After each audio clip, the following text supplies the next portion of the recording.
right place. Because that's what we are about. I want to thank Killer Mike, not only for being here tonight, but for the great work, and not only for his artistic capabilities, but also for the fact that he is talking to young people all over this country, white kids, black kids, Latino kids, and explaining to them the being involved in the political process.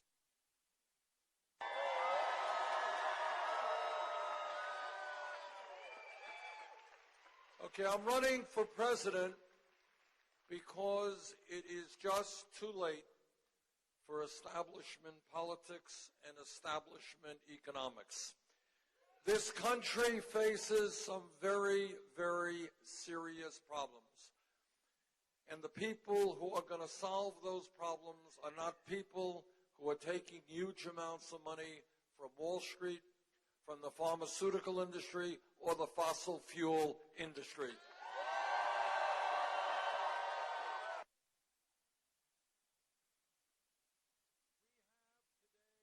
Corrupt campaign finance system where billionaires are buying elections. All of you in South Carolina, which like my state of Vermont has a very rich history in military affairs, so many people have served in the armed forces.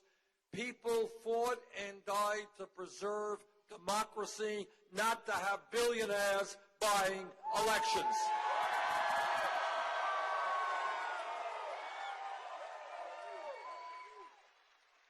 So together we have a word to say to Wall Street and the Koch brothers and all these powerful special interests. We are going to overturn Citizens United. We believe that democracy is one person, one vote.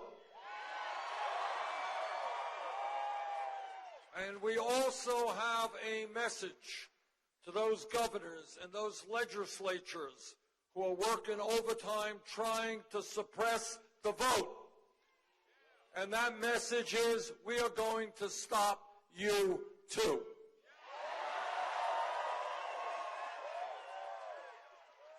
You know what democracy is about? You disagree with me, that's fine. That's what democracy is about.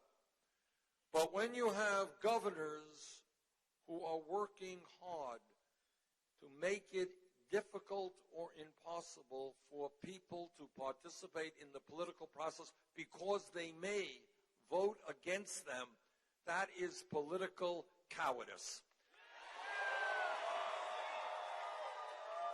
And I say to those governors, if you are not prepared to run in a fair and free election, get another job, get out of politics.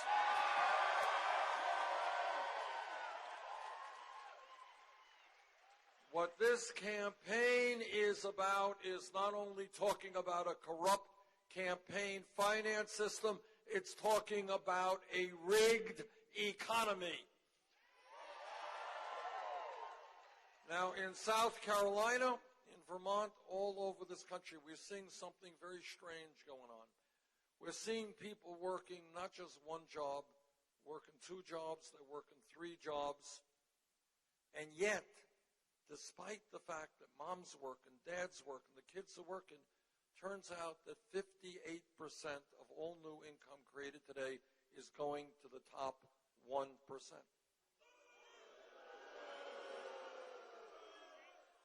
Turns out that the top 1/10 of 1% today now owns almost as much wealth as the bottom 90%. That is not an economy that is sustainable or moral or American. That's a rigged economy, and together what we're going to do is something pretty radical. You know what we're going to do? We're going to create an economy that works for working families, not just the top 1%.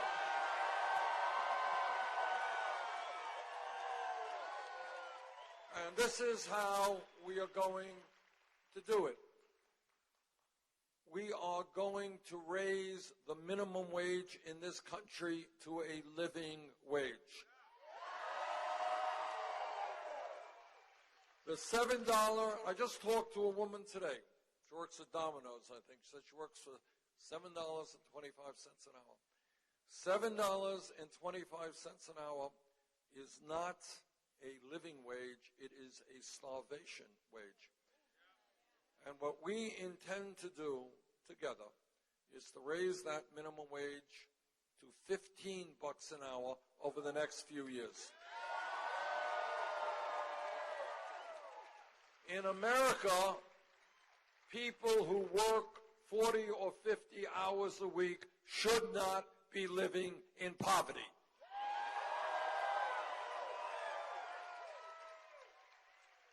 And I know that all of the men in this room are going to stand with the women and fight for pay equity for women workers.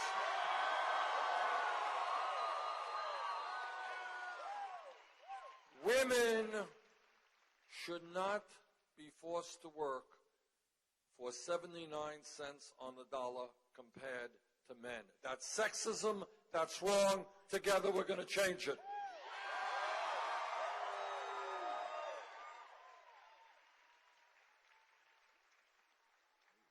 When you read the front pages of the paper once a month, they tell you what the official unemployment rate is, and what they say is it's 5%. Anyone believe that?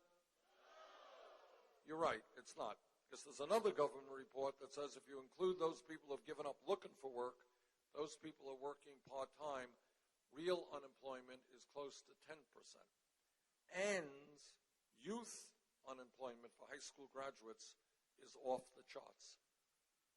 For white kids between 17 and 20 who graduated high school, 33% unemployed, underemployed. Latino kids, 36%. African American kids, 51%. You're right. That is an absolute disgrace. And if anybody here thinks that those numbers, that outrageously high level of youth unemployment, is not connected to another tragedy, and that is we have more people in jail than any other country on earth. We have 2.2 million people in jail. We spend $80 billion a year locking up people in America. You guys ready for a radical idea? Here is the radical idea. We are going to invest for our young people in education and jobs, not jails or incarceration.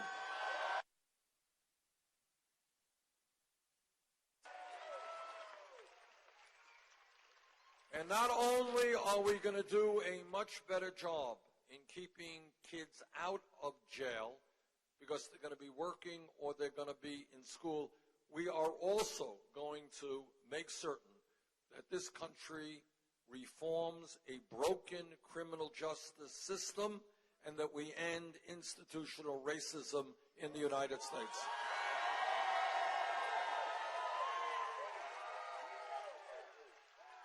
Now, I was a mayor, largest city in the state of Vermont for 8 years. I worked hard with police officers. Vast majority of police officers are honest, hardworking people. But when a police officer breaks the law, like any other public official, that police officer must be held accountable.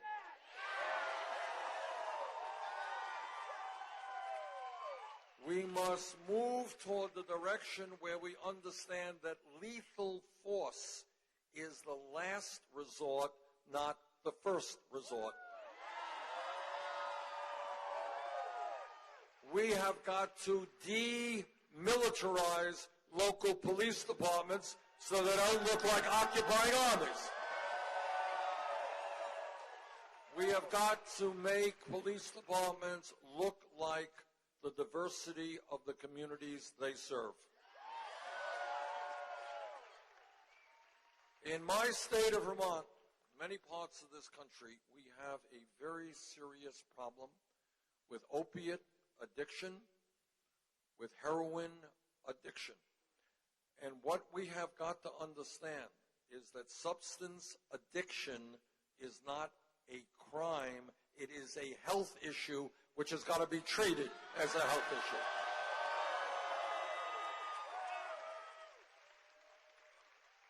We have got to do away with minimal sentencing because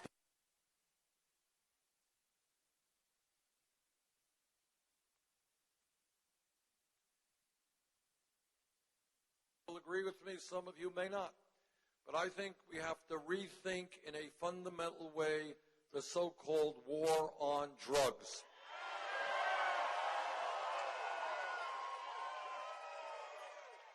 What I learned a few months ago, and I didn't know this to be honest with you, but millions of people over the last 20, 30 years now have criminal records for possession of marijuana.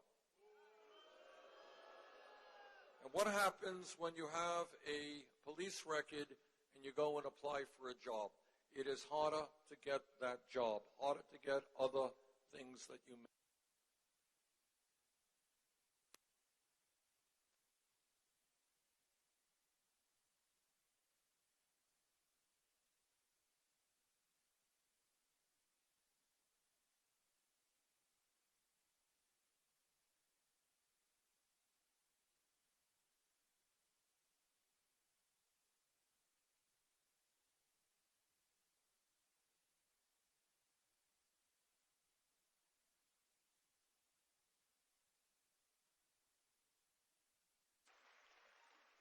And when we talk about the economy, we need to create millions of good-paying jobs. We need to be hiring teachers, not firing teachers. And when so many of our schools, our public schools, are not treating our kids in the way they should be treated, not giving them the education that they should be having, we have got to make sure that the federal government adequately funds education in this country, especially those schools most in need.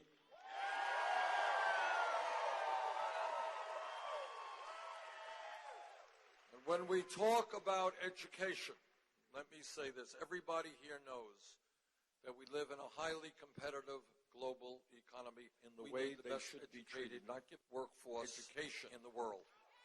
Should be having, we have got, and yet today, despite the fact that everybody knows that, today we have hundreds of thousands of bright young people who have the ability, they have the qualifications to get a college education, but they can't go to college for one reason. Their families don't have the money. Now, that is not only unfair to those young people, it's unfair to our country. We don't know how many great scientists or doctors or teachers there are who are not able to get the education they deserve. And that is why when we look at public education today, you know, we're talking about first grade through 12th grade, free public education, that's fine. But today, in many respects, a college degree today is the equivalent of what a high school degree was 50 years ago. So I believe that when we talk about public education today, what we have got to be talking about is making public colleges and universities tuition free.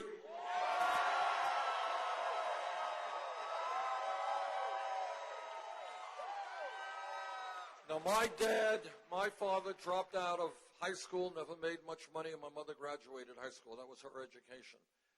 But what I would like to see in South Carolina, Vermont, and all over this country, I want to see every child today in the 4th grade and the 6th grade, every teacher, every parent understand that if those children are working hard in school, if they are doing well, I want those kids to know that regardless of the income of their families, yes, they will be able to go to college.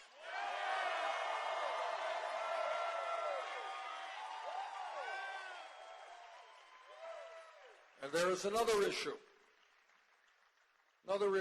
that we have got to deal with in higher education, and that is the insanity of millions of our people suffering under outrageously high burdens. Okay, what kind of debt are we talking about? 30,000? Hold it. 50? 100? Did I hear 100,000? $110,000. Is that what I heard? Okay. All right. Now stop and think. Did you go to graduate school or just college? College. All right. Stop and think for a moment. Stop and think. Just think about this. One of the points about this campaign, and I'm criticized for this every day, but I'm right and they're wrong. Here's the criticism. The criticism is, Bernie, you can't accomplish all of that stuff. It's too big. But I want you to think for a moment. Everybody in this room knows that education and learning is part of being a human being, correct? And we also know that if we are going to go out and do the jobs in the 21st century, we need a damn good education, right? So the question is, why is this young man being punished for $100,000 in debt that he's going to spend decades paying off? What crime did he commit? The crime was that he wanted to get an education. That's not a crime to me. That's a good thing. He should be rewarded, not punished. So this idea of making public colleges and universities tuition free, this is not a radical idea. It exists in Germany, it exists in Scandinavia, it exists in countries all over the world. Now people say to me, my critics say, well, Bernie, you're Santa Claus, you're giving out all this free stuff. How are you going to pay for it? And I will tell you how we're going to pay for it. All of you know that as a result of the greed, the recklessness, and illegal behavior on Wall Street, this country was driven into the worst economic downturn since the 1930s. Millions of Americans lost their jobs, their homes, and their life savings. And then what Congress did, Wall Street came running in there and they said, oh, please bail us out. Against my vote, Congress did bail them out. It seems to me that right now, if we want to pay for free tuition at public colleges and universities, the way to do it is to impose a tax on Wall Street speculation.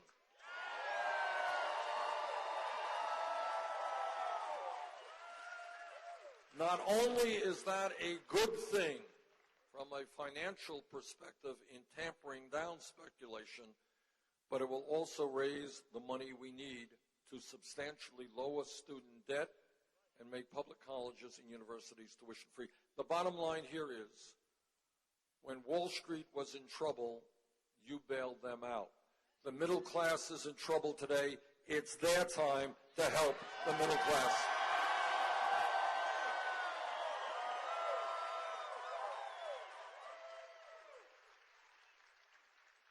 And when we talk about what's going on in America today, let me mention to you that I am a member of the Senate Environmental Committee and the Senate Energy Committee.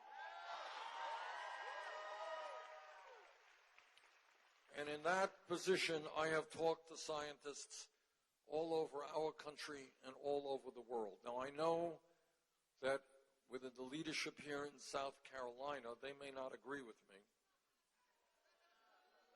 But I have to break the news to them.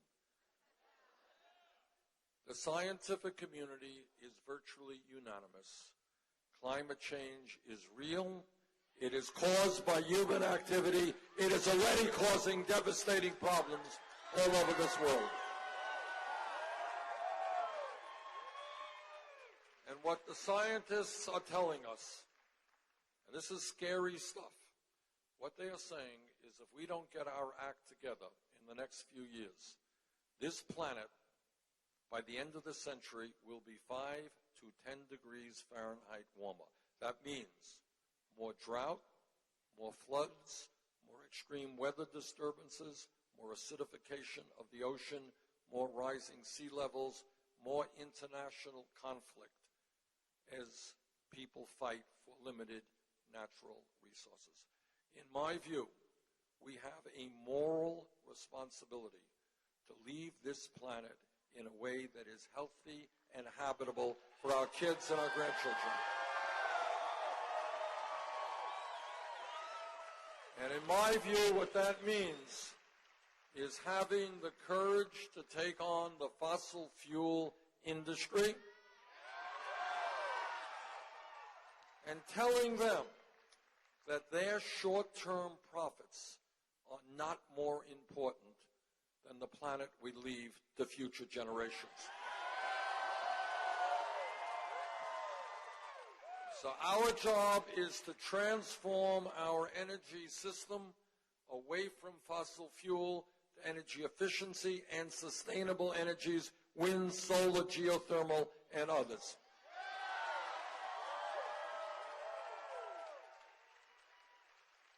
Now, I want to connect the dots here.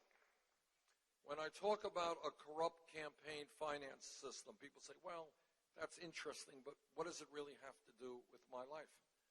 And I'll tell you what it has to do with your life. There is no candidate, Republican candidate, for President of the United States who will tell you what the scientists are virtually unanimous about, that climate change is real, caused by human activity. Why not? Why are they not listening to scientists? All right. You guys are just a smart group of people. All right. Because on the day that some Republican candidate stands up and says, you know, I've talked to scientists, I've read some of the literature, we've got a serious problem, we've got to transform our energy system. On that day, that candidate would lose his funding from the fossil fuel industry. And we have got to tell the Republicans that the future of this planet is more important than their campaign funds.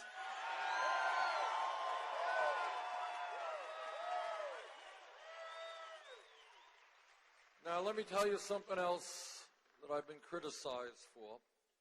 So I don't want any ambiguity here. I want to be straightforward about it. Again, I am told that my ideas are too big for America, that we just can't go forward in the way that I think we should. Every major country on earth, Scandinavia, Canada, you name the country, every one of those countries guarantees health care to all people.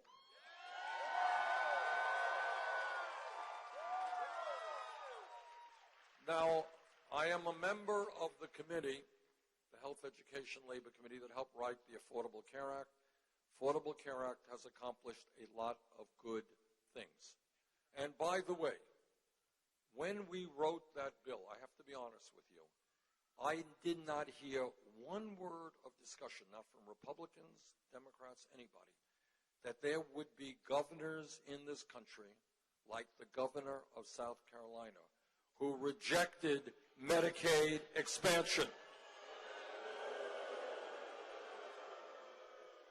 It was incomprehensible to me that we had governors here in South Carolina and many other states who are more concerned about their ideological purity, their right-wing ideology, than they are about the health and well-being of hundreds and hundreds. Let's be clear. Let's not mince words. When you have hundreds of thousands of people in this state who could have access to health care, but today do not because of this rejection of the expansion of Medicaid, let's be honest. Some of those people will die. Some of those people will end up a lot sicker than they otherwise would have been. Tens of thousands of jobs that could have been created here in South Carolina were not created. So I say to the government here in South Carolina, push your ideology aside, worry about the health needs of people in the state.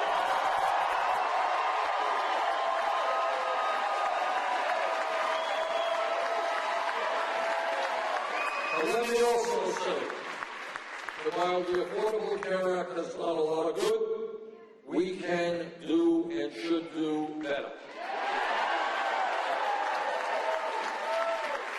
So let me be as honest as I can. I believe that health care must be a right of all people, not a privilege.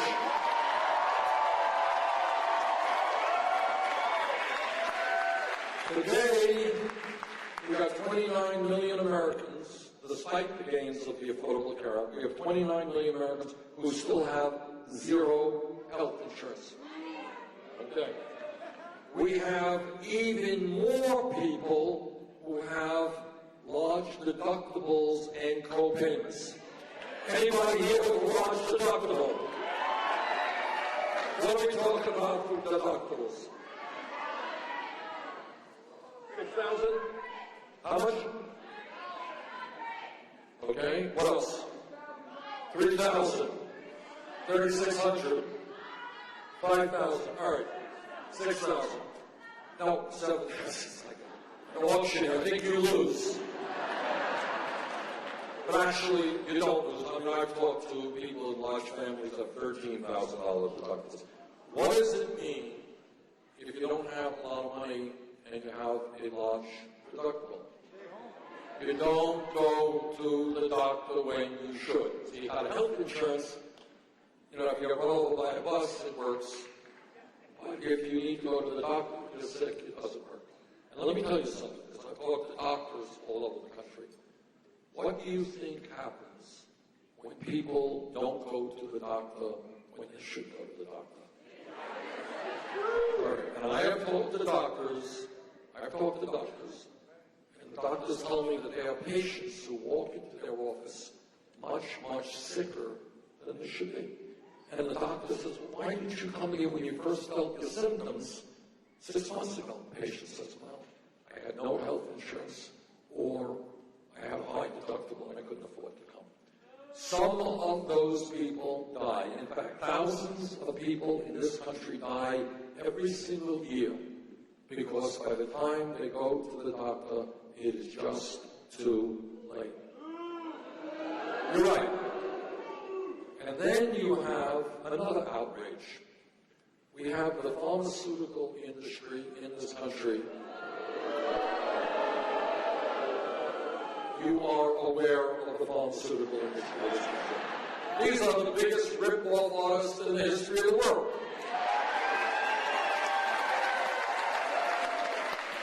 These are people who now have well over 1,000 lobbyists in Washington, D.C. They spend huge amounts of money on campaign contributions. And here's the result. The result is that we pay by far the highest prices in the world for prescription drugs. The result is that listen to this, 1 out of 5 Americans who goes to the doctor writes a prescription, that person cannot afford to fill that prescription. Is that crazy or is it not? All right. I'll tell you a brief story. A number of years ago, I took a busload of people in Vermont over the Canadian border. And I did that to show the world that women in Vermont who were dealing with breast cancer, a very nasty disease, they went to Canada, they bought the same exact medicine, not generics, but brand name medicine, for 1/10 of the price in Canada that they were paying in America. Does that make any sense to anybody? So this is what, in my view, we have got to do. And basically, not a radical idea, it's what goes on all over the world. What we need to, no, we don't have to move to Canada. What we need to do is to do what Canada and every other major country are doing, have a Medicare for all health care program.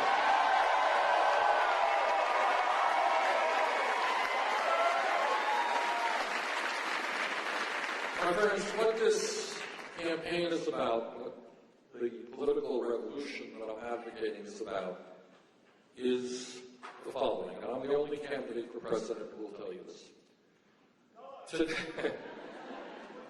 All right, here's what's up. And what's up is no president. Here's the truth. No president, not Bernie Sanders, not anybody else, can address the very, very serious problems facing our country alone. And you know why? The reason is that the people have the power in this country. Wall Street, and I use this word advisedly, I know something about this, they have endless supplies of money.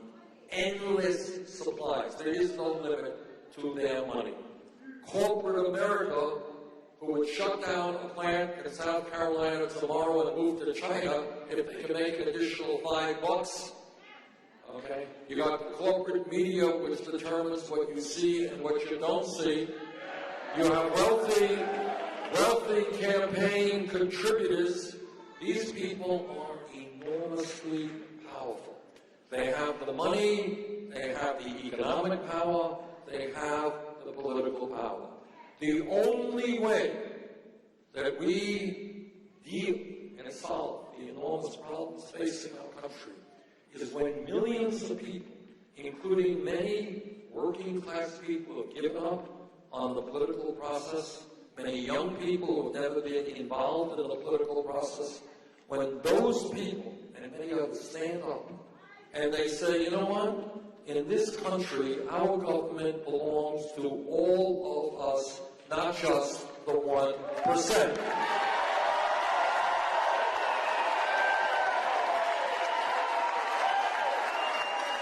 And that's what this campaign is about. I'm not here to tell you I can do it all. I can't do it all. I need your help tomorrow here in South Carolina. We need you to bring out your brothers and your sisters and your moms and your dads and your kids and your grandparents. We need a big turnout tomorrow. But I need your help, not just tomorrow. I'm going to need your help the day after the general election.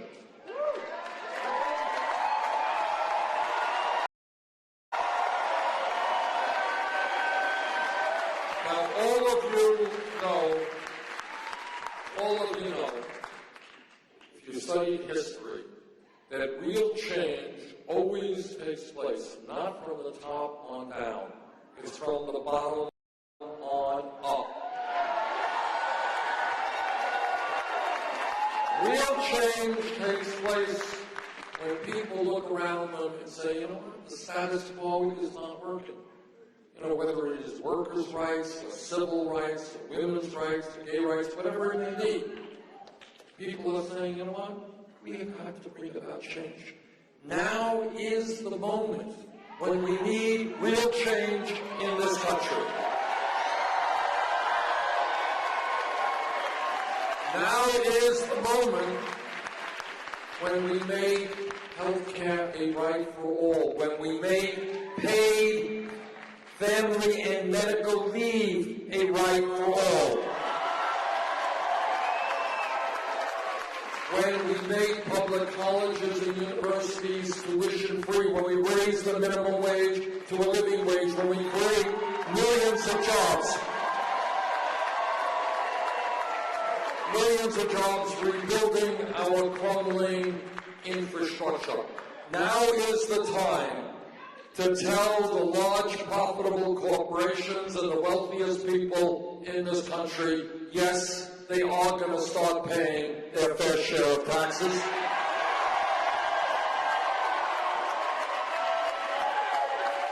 Now, what you know and I know is that what history is about is demagogues always trying to divide up the people. White against black, men against women, gay against straight, people born in this country against people who have immigrated into this country. That's what the Donald Trumps of the world are about. They want to divide us up, but we're too smart for that. We know that when we stand together, there is nothing that we cannot accomplish. That's what this campaign is about. Welcome to the political revolution. Thank you all.